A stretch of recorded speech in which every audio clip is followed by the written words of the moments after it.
Hi everyone, ఈ కింద కనిపిస్తున్న పిక్స్ లో ఉన్న పొటాటోస్ నార్మల్ పొటాటోస్ కాదు, ఇవి బయో ఫోర్టిఫైడ్ పొటాటోస్. అయితే నార్మల్ పొటాటోస్ కి వీటికి ఉన్న తేడా ఏంటంటే ఇవి iron rich potatoes. Iron content అనేది చాలా పుష్కలంగా ఉంటుంది దీంట్లో.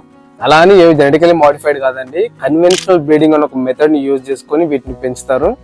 ఇప్పుడు కన్వెన్షనల్ బ్రీడింగ్ అంటే ఒక విత్తనాన్ని ఈ విటమిన్స్ గానీ మినరల్స్ గానీ యాడ్ చేసి దాన్ని మళ్ళీ భూమిలో నుంచి పండించడాన్ని కన్వెన్షనల్ బ్రీడింగ్ అంటారు. ఇలా పండించిన పంటలో టేస్ట్ గానీ, కలర్ గానీ, టెక్స్చర్ గానీ, ఈల్డ్ అంటే దిగుబడిలో గానీ ఏమాత్రం మార్పు ఉండదు. అయితే ఈ ఐరన్ బయో ఫోర్టిఫైడ్ పొటాటోస్ వల్ల భారతదేశానికి ఏం లాభం అని అంటే, ఇండియాలో 57% of women, 67% of childrens and more than 25% of men ఈ ఐరన్ డెఫిషియన్సీ అంటే బ్లడ్ సమస్యతో బాధపడుతున్నారు. అయితే ఈ బయో ఫోర్టిఫైడ్ చేసిన ఫుడ్ భారతదేశంలో కొత్త కాదండి, ఆల్రెడీ ఫోర్టిఫైడ్ చేసిన రైస్ గానీ, బీన్స్ గానీ, స్వీట్ పొటాటోస్ గానీ భారతదేశంలో ఎప్పుడో ప్రవేశపెట్టారు. ఇక పెరు లాంటి కంట్రీలో అయితే ఈ బయో ఫోర్టిఫైడ్ పొటాటో అనేది సక్సెస్ఫుల్ గా వర్కౌట్ అయింది. అధిక ఖర్చుతో ఈ ఐరన్ టాబ్లెట్స్ యూజ్ చేయడం కంటే మనం ఈ ఐరన్ రిచ్ ఫుడ్ తీసుకోవడం చాలా బెటర్.